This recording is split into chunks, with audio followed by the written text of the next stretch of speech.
excited to tell you that I am so impressed with the research that you have been sharing with each other these last 2 days. You are thinking about Annie, that word corpus is stuck in my head all these 2 days. You are building a corpus of research that is very important, not only for Colombo, for Única, but for Colombia and for Latin America.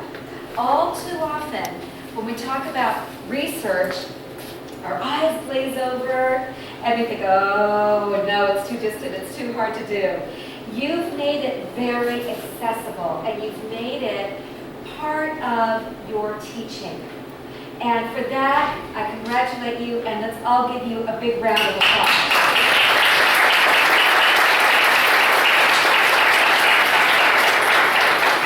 In terms of educational research, you're putting Colombia on the map again. So I think this is a wonderful celebration these last 2 days of what all of you have been doing and a motivator for what you will be doing in the next few months. To get us started, I'd like to go ahead and have you watch, well, before we do that, remember that the title of this presentation is Embracing the Uncertain and Evolving with Change. I think I'm standing too close to something here, right? Embracing the uncertain and evolving with change. I can sum this up in about 40 seconds for you. Go ahead. You can go ahead and play the tape now.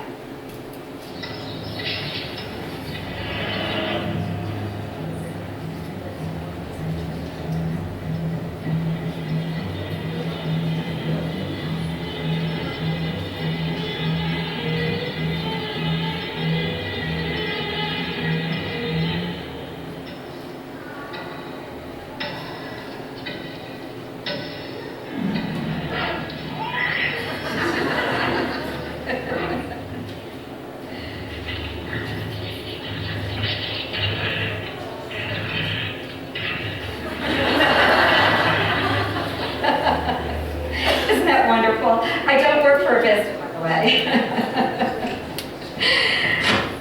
Well, to get us started, I'm going to move this a little more.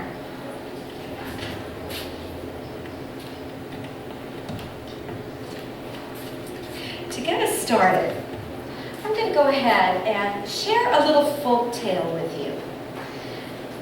Go ahead and oblige me with this folk tale. Once upon a time, a young peasant rescued a fair damsel in distress and returned her to the father, the king of all the land. Sound familiar? How shall I thank you for returning my fair daughter, said the king to the peasant. Oh, my king, I am but a humble man with humble dreams.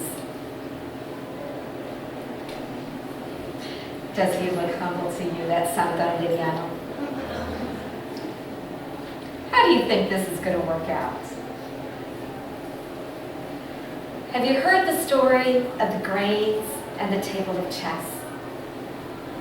How many of you have heard that? None of you? Good. As Max said this morning, score. He said, tomorrow, O my king, place 1 grain of rice on the first square of this chessboard.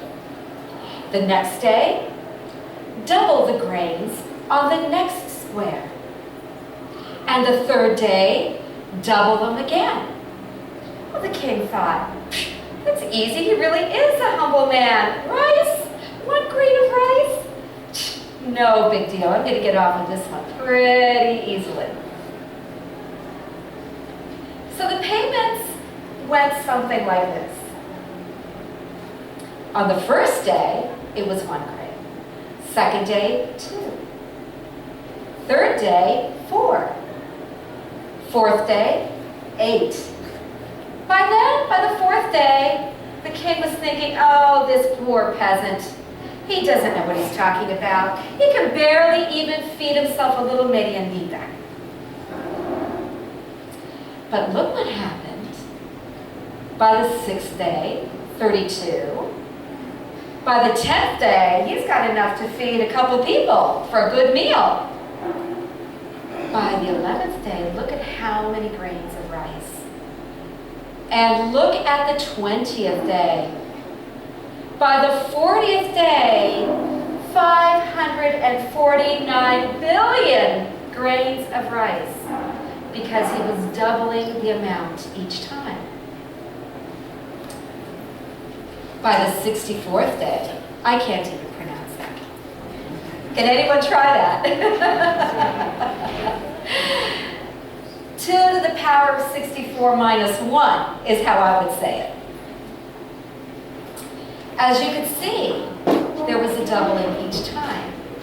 This produced only 10 doublings of rice.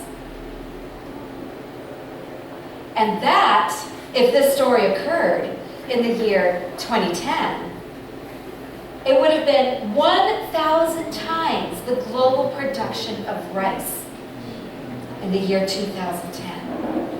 Was he a smart Santanderiano? How many of you come from Santander? Let's go for Santander.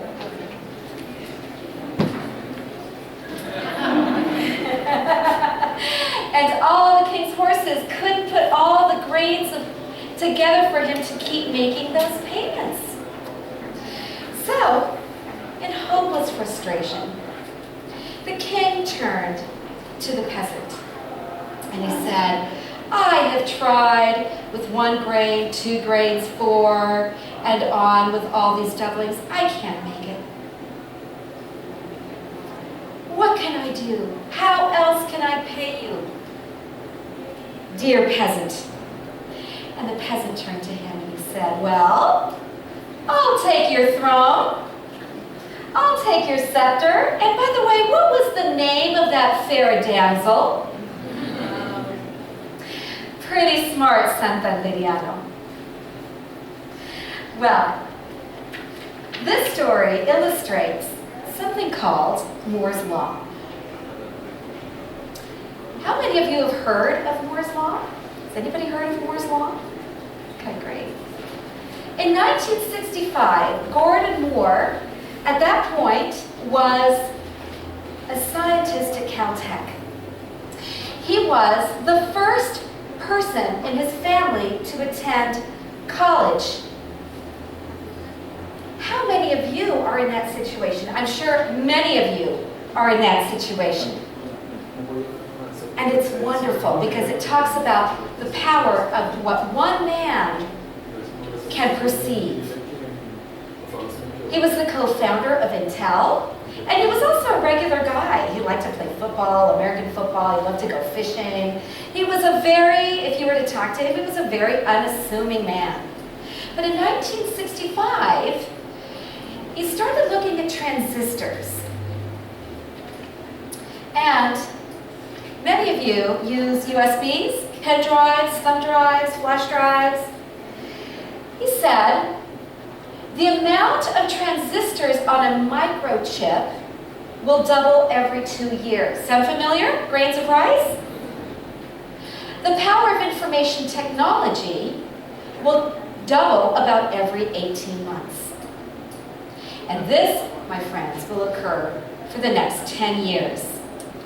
Well, in 2002, the 27th doubling occurred. We looked at 10 doublings back with the rice. By 2002, there were 27 doublings in the amount of information technology that we can handle. This exponential change has never been seen this fast in human history. We're living in exciting times. Never have humankind observed change at the pace that we're observing it. Every 12 months, the internet bandwidth doubles. The size of the internet doubles. The growth in robotics doubles every 9 months. In the year 2005, there was already a monkey that had electrodes placed in his brain, and he could just think about moving a red block to the right and a blue block to the right. And just by thinking it, he could move those blocks, not where he was, but across many states to an MIT lab where a robot was doing his actions. Pretty scary stuff. Can you imagine the implications of that for us on a daily basis? The number of scientists, scientific journals, and papers doubles every 15 years or less at this point. Consider the Human Genome Project. How many of you have heard about the Human Genome Project? It took 15 years to map one human genome and $12 billion to do it. Now, it takes 31 days to map a virus and $10. That is the speed at which we are learning as a human race. I was glad that I had a couple of 1,000 peso colombianos, and I was thinking about this. How many of you have bought a USB lately? You probably don't even need to anymore because with all the cloud computing. Remember when we used to use floppy disks? Most of you don't remember. Yeah? It used to take me like 20 floppy disks to put in for like one little program. And then we went to the CDs. We never use CDs anymore even, or DVDs. And that was what? 5 years ago? And then less than that. And then we went to these USBs. And now we're not even using them because we've got cloud computing. For 2,000 pesos, every 15 months, we can buy double the amount of memory on these little things. Pretty amazing stuff. Okay, you're probably wondering, well, what does this have to do with action research? You can be sure change is happening so quickly in your lifetime that between sunrise and nightfall, the world is a different place because as a collective human race, we're producing change on an unprecedented scale. Now, if you think about evolution, let's go back again in time. We had a constant doubling of learning and speed of evolution. It took approximately 14 billion years to go from the Earth's formation to multicellular organisms. 400 million to get to mammals, from multicellular to mammals. It took 150 million years to produce monkeys. 30 million for hominids. 16 to get to Homo erectus. 4 million to become cave dwellers, 10,000 to form permanent settlements, 10,000 years, 4,000 years to produce empires like the Roman Empire. You get the gist?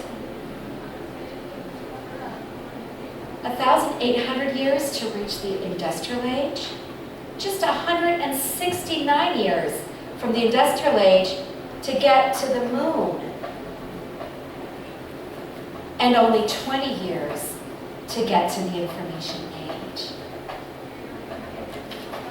So as you can see, Moore's law works even with evolution. So how do we make sense of this all? Are you feeling a little overwhelmed? I'm hearing you very quiet. It almost feels as though, I don't know, something horrible is about to happen. It's not. How often do you feel overwhelmed by the vast quantities of information at your disposal? How often often do we start writing a research paper or start collecting data for a literature review?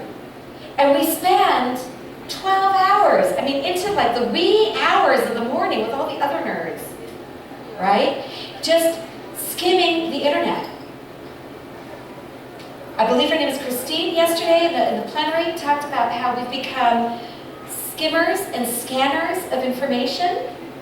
And yet, how often are we thinking deeply about the information we receive?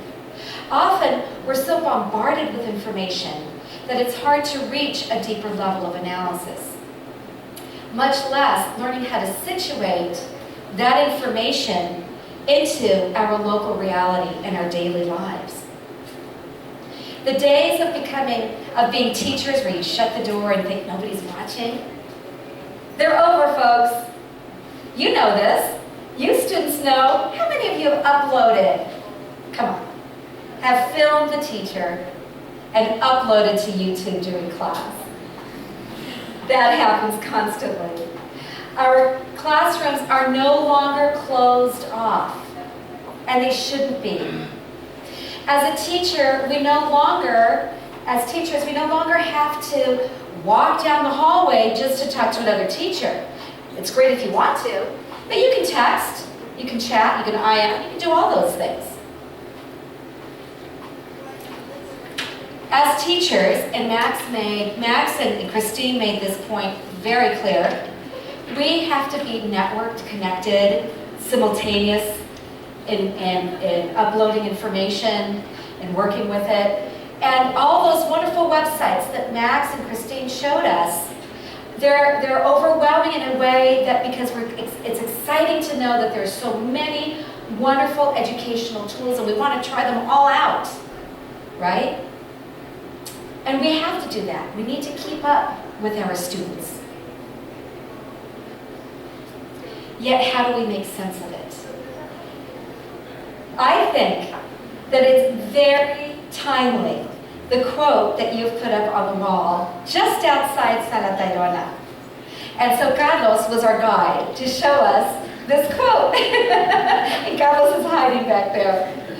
The only kind of learning which significantly influences behavior is self-discovered or self-appropriated learning. Truth that has been assimilated in experience. So, what we need to do is learn how to work with that information overload and situate it into our own experience. One way to do that, here we go, is action research, okay?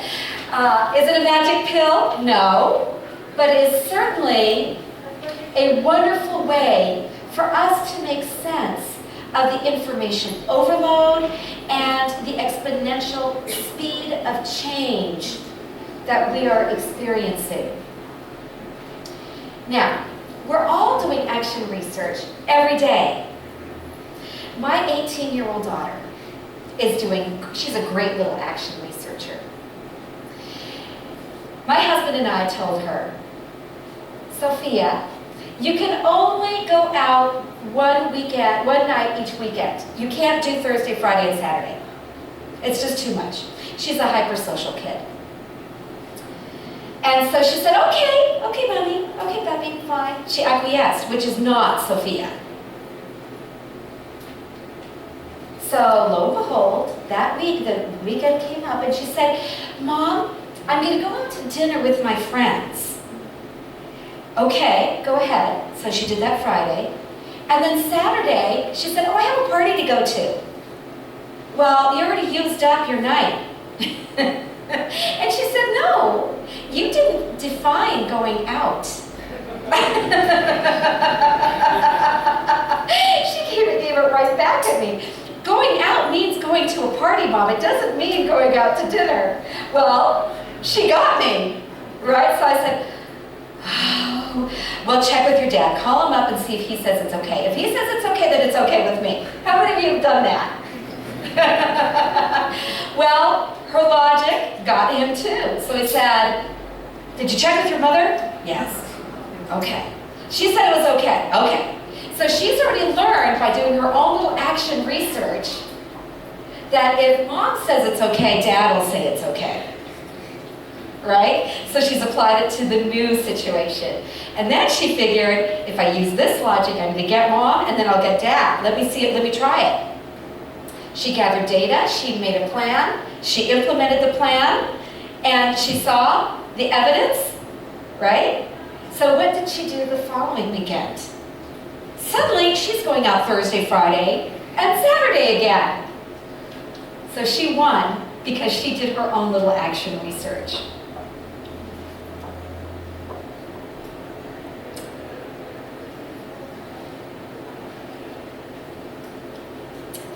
At George Mason University, which is one of the universities that I work with, in the student union,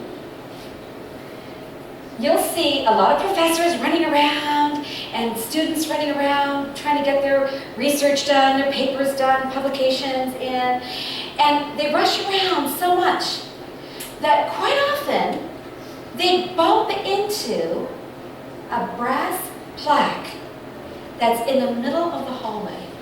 And that plaque is this, it says this: education, for it to be educative, requires a sense of the uncertain, the unknown. Its greatest enemy is not ignorance, but expertise. This is written by George Johnson, past president of George Mason University. And you can tell he thought about it a lot because he worked in higher education for a long time. And I have to say that he also has a phenomenal sense of humor, because he placed it right where we could all bump into it, thus reminding us of the bumbling humanity we all carry in our feet. In a sense, every time we bump into that plaque, it takes us down a peg or two, and it makes us stop and realize that as academics, we build our careers off of the caliber of our intellect, how expert we are. And when we bump into that plaque, it makes us stop and question, what is it that we do? And it helps us realize that maybe we've been suffering an absence of doubt about our practices. And when we start suffering an absence of doubt and stop questioning what we do, folks, we stop evolving. We're evolving as quickly as the rate of change that's happening in the world today.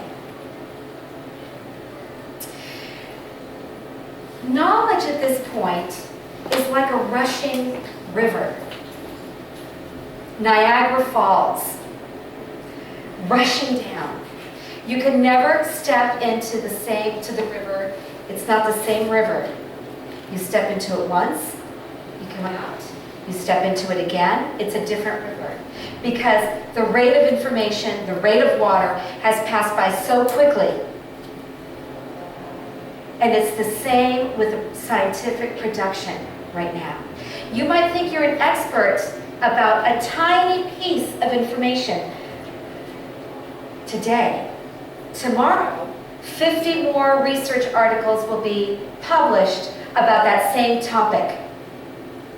So, how to respond to this kind of learning? How much does all this massive information truly make a difference in our mission as language educators? How do we boil down this massive corpus of information, boil it down to its essence? How many of you are cooks? How many of you like to cook? How many times have you made a reduction and you just keep tasting it? It's almost there, it's almost there. And when you finally get it down, you get it down to the sustancia, the caldito, that's perfect, right?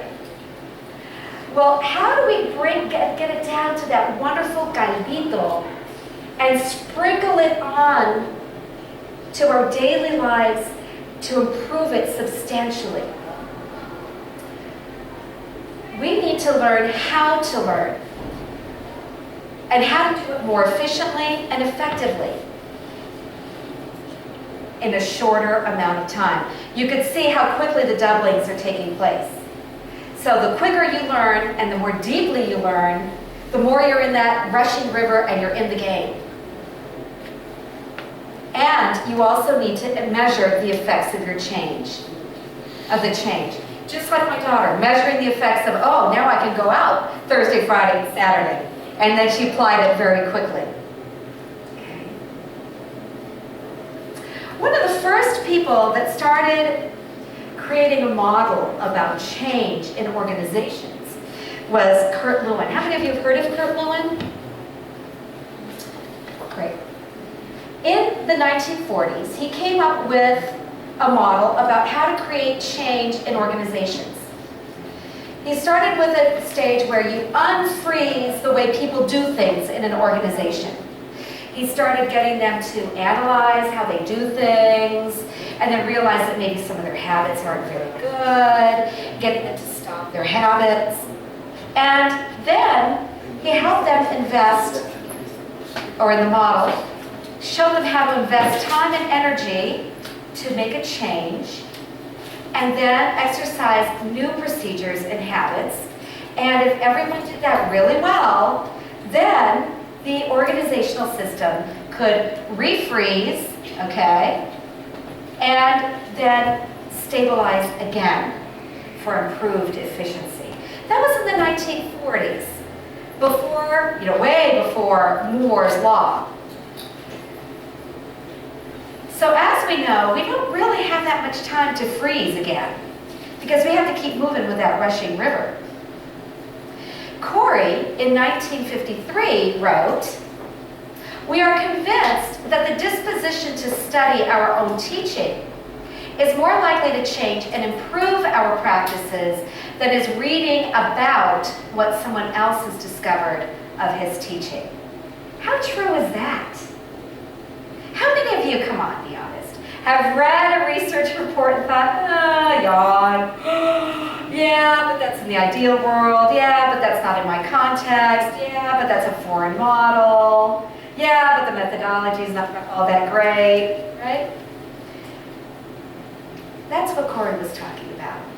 So in the 40s, we have Lewin, then we have Corey, and then we have John Heron, who said, research is not like, in education, is not like researching rats in a lab.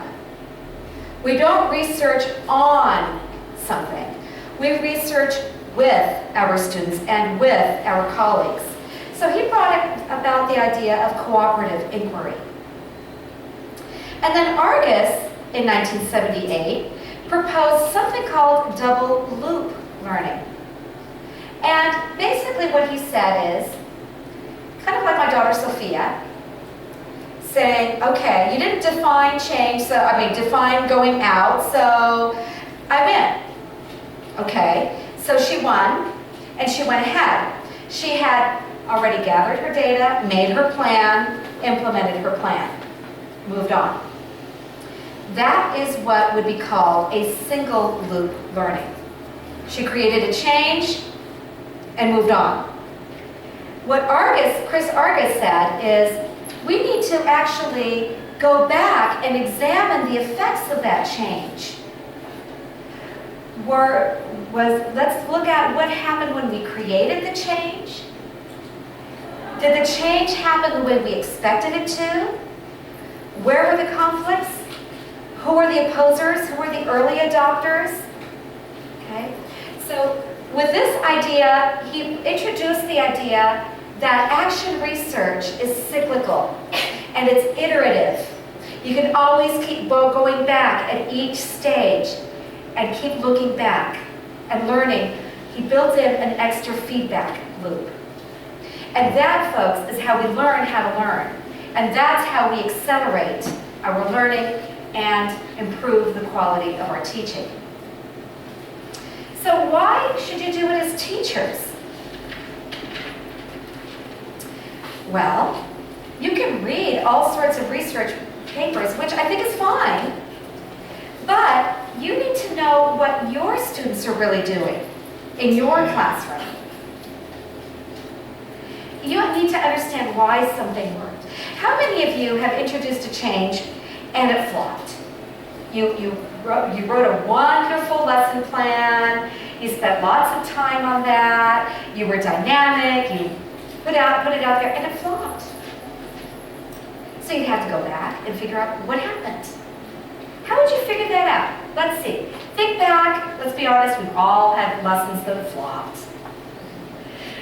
What did you do, or what could you do to find out what happened? Any ideas? Well, I'm actually teaching the class you prepare. For example, when you teach several courses which have the same level, you prepare the same class for the same levels, grade levels that you have, the same content. And you realize it didn't work with one of the classes, so you want to again with the other two classes. You're risking being effective with the other two classes. You don't want to, see jeopardize, your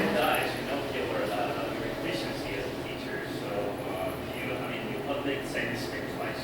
Right. Or you might think, oh, it's just that group. You know that group is the bad group. But you could. Or you could just say, okay, I've got 3 more classes to teach the same way. I will teach the normal way with one class, and I'll continue with my experiment with the extra class, right? That would be the comparison group. What would be another way that you could find out? Thank you. What would be another way you could find out? Yes? Exactly. Ask your students. We tend to think that research has to be something very distant, and it has to be reduced to numbers. Ask the students. Anything else? And then, once you do your research, it helps you to justify, should I do that again without jeopardizing my students? Or let me tweak it and try it a different way. And then, once you understand what happened, you can justify your choices better. And you don't have to rely on what other, more expert people tell you should do. Okay? Max talked about the trilogy, the student workbook, the teacher workbook, and the workbook, right? Or teacher book, student book, workbook.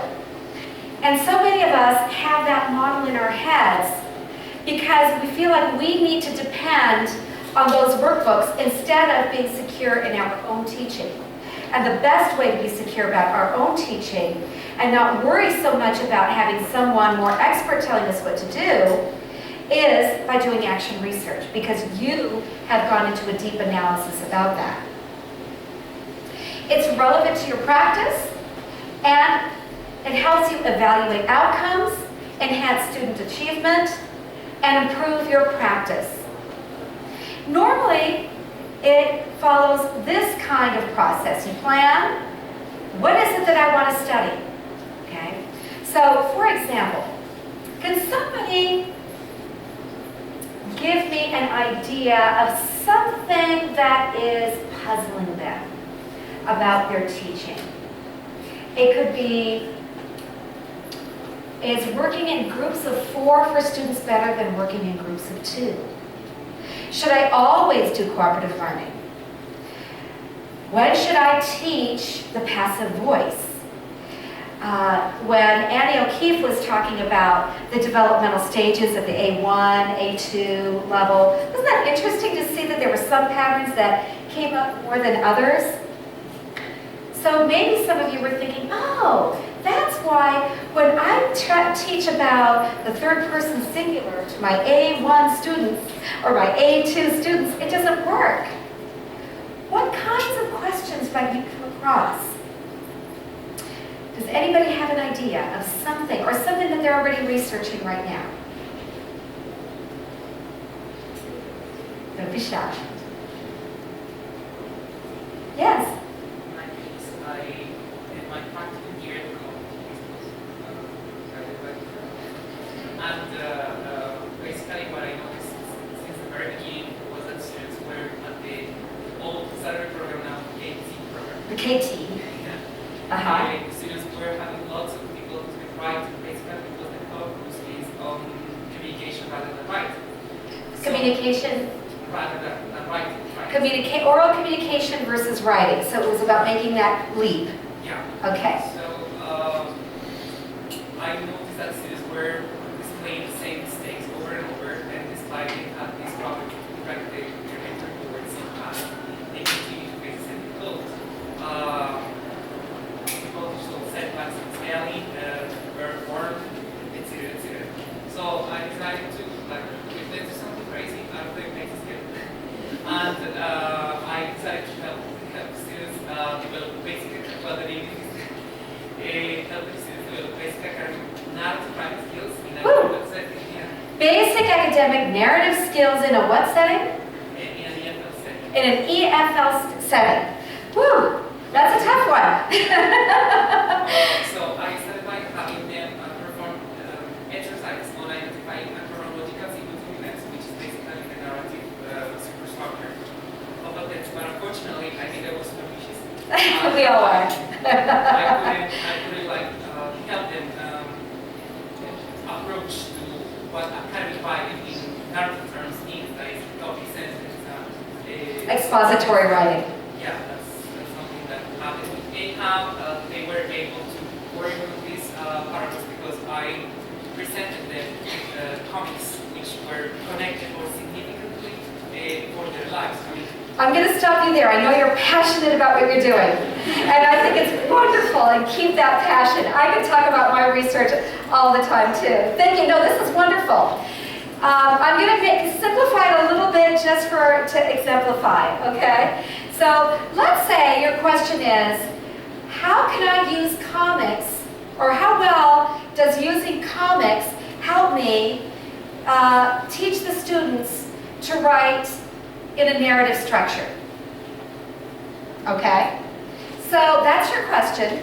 And then we can figure out, okay, how are you going to find out, or what are you going to do about it? Okay, you're going to implement using the cartoons, right? So you're going to implement it in the acting stage, right? And then if you want to know how well they did, how are you going to find out how well they did? What are the obvious classroom-based assessments that you can do to find out how well the students learned to use cartoons to get to narrative structures? Anybody know? Any ideas? Yeah, what kind of data collection? I love your words, because you're so into action research. You're like, oh, no, authentic assessment? No, it's data collection. It's great. Artifacts. What would be artifacts? Well, the comics. The comics. See, it's great because you're speaking like a researcher. I can see you've been very marinado in the subject. Instead of saying, performance-based assessments, work samples, artifacts. Got it. It's beautiful. So you would look at the artifacts.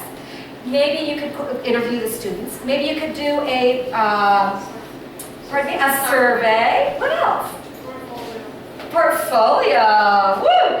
Now, you guys are really showing your stuff. I am so proud of you. You should be proud of yourselves. And then you might also want to observe those artifacts. You might want to even videotape the students working, right? You could do a videotape analysis. And then you would reflect on all of that. You would analyze it. You could make graphs. You could make flowcharts. You could do a narrative analysis. And then you would come up with your conclusions.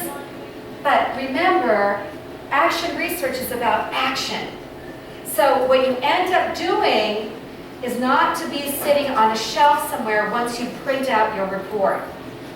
Okay? You put it into action. So the end of your action research has to be a very specific plan about what you're going to do with what you know. Okay? Who's going to help you? At what times? What's your time frame? Who's going to be responsible for helping you implement that change? So that, again, you go right back into that double loop learning. Okay? Now, remember the grain of rice? Okay. When you start to create your research question, think grain of rice. Do not think 2 to the power of 64 minus 1. Okay? You'll be surprised how quickly your research question could grow. Okay, exponentially. But you want to start with, how many of you, I'm sure you do, you go to sleep and you think, there's that question again. And you roll it around your head as you're about to go to sleep or as you first wake up. That niggling question that's whispered in your ear. Start with that question, because that's the one you care about the most.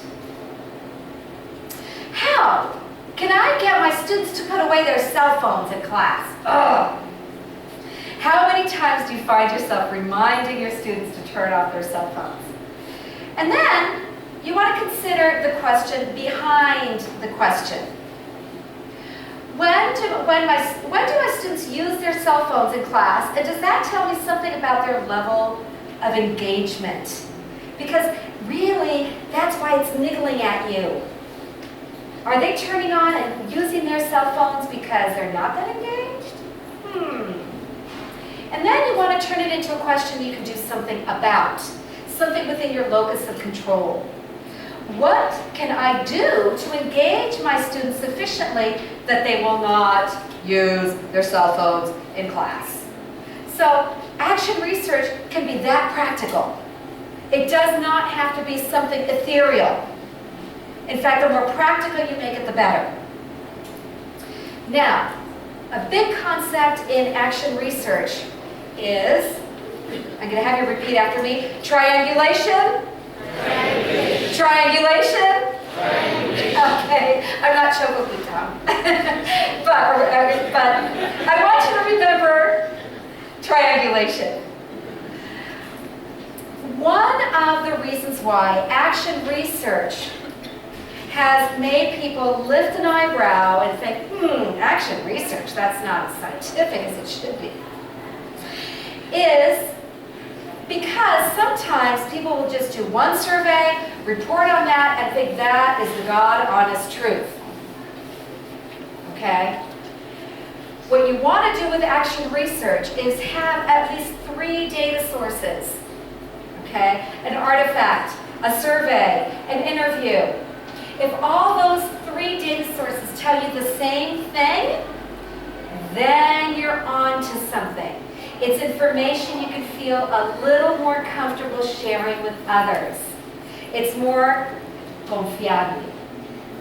Okay? It's the hardest part of action research, but it's what helps you get away from what we call threats to validity and reliability.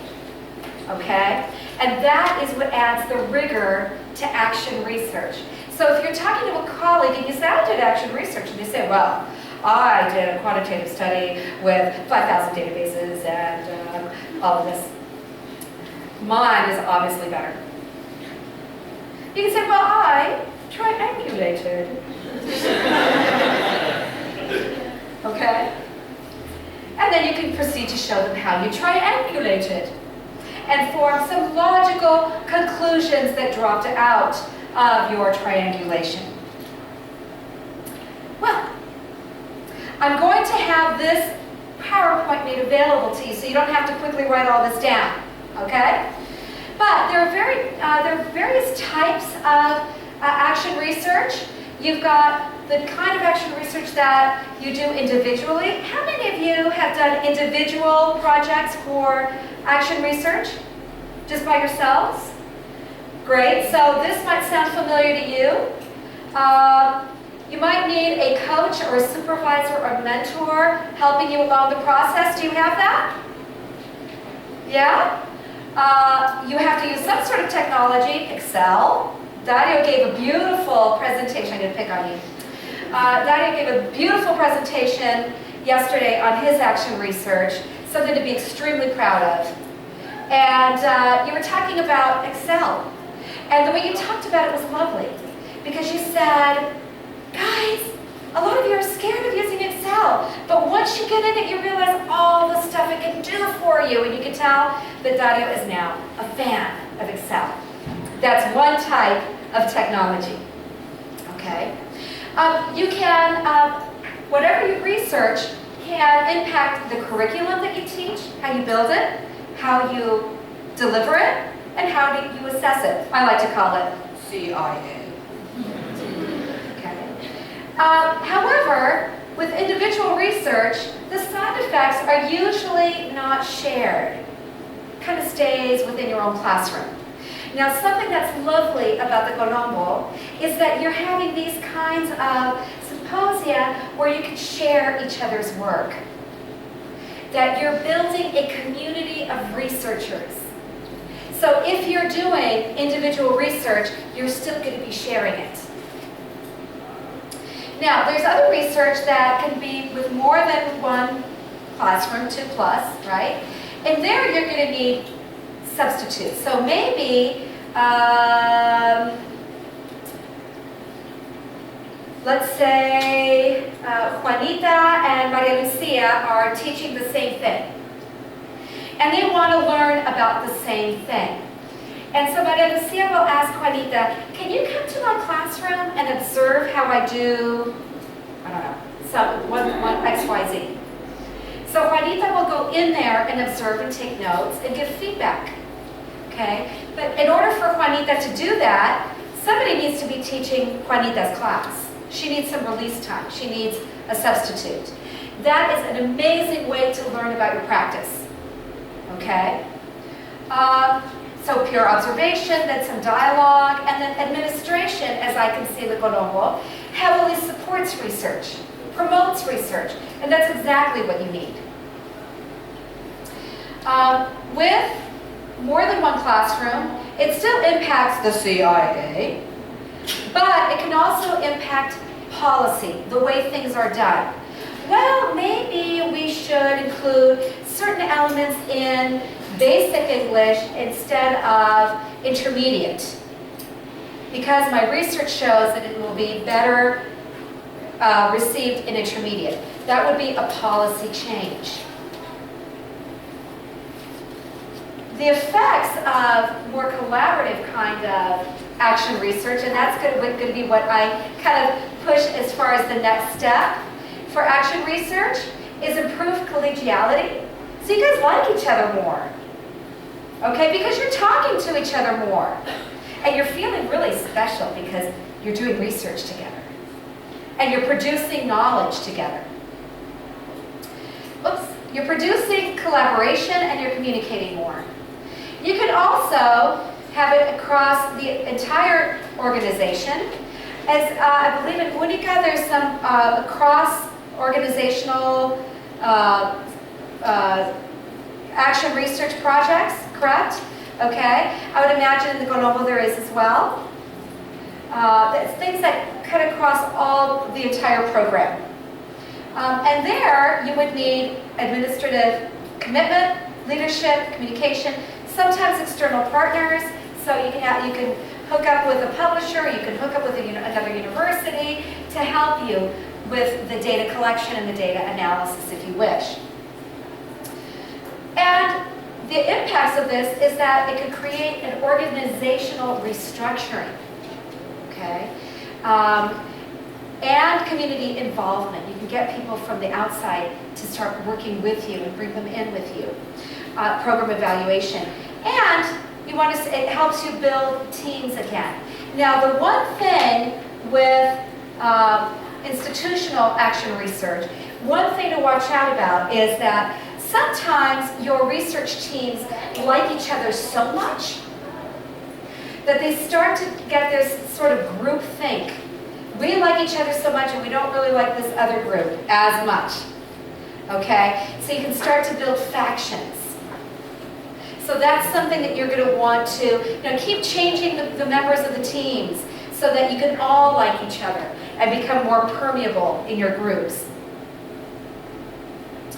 So you can go even to small questions like, why is it that even after 4 semesters of studying English, my students still can't use the third person singular correctly? Okay, that is a very, valid action research question. Okay, you would have to turn it into something you can do something about. Okay? So what do you normally do? Normally, in the hallway after we give class, we'll go up to a teacher and say, oh man, 20% of my students, or it seems like, a good portion of my students are always coming in late. What do you do about it? So you start asking your questions, your friends about, what do you do about this problem? Okay? That is one part, that's how you start building your research process. It's very natural, okay? And then you might go up to 2 or 3 other teachers and say, are you getting the same problem that your students are always late? Is it because the break is too short or too long? Is it because something's going on downstairs that's too much fun and I need them to come up? Is it because we need to be more entertaining? I don't know. So you might get a group of people saying, let's find out. Okay? So you start to work together, and then you can set a plan. Okay, you know what? This could be our question that we can look at for the semester. Let's make it 3 months, and then we'll plan backwards. We'll meet with each other every 2 weeks. A longer span than 2 weeks, you start to have life kind of get the better of you, and you start forgetting about your research. Okay? And specify the agenda, okay? So before the meeting, say, hey folks, remember Wednesday we're meeting, these are the items we're going to talk about. Because it keeps you focused. Or else you're going to find that your meetings are often unproductive. So these are the steps, you identify, narrow it down to that grain of sand, or grain of rice. Talk to other teachers, identify kind of solution, put it in practice. And then observe, gather the evidence, you go back to that loop of learning, and then reflect. So these are the very simple steps for your action research. What kinds of other topics do you think that you can use for action research? I've talked about cell phones, we've talked about narrative structure, that was very beautiful and elegant. We've talked about, I think, error correction. What kinds of things normally could pop into your mind about what you could do in terms of researching your classroom?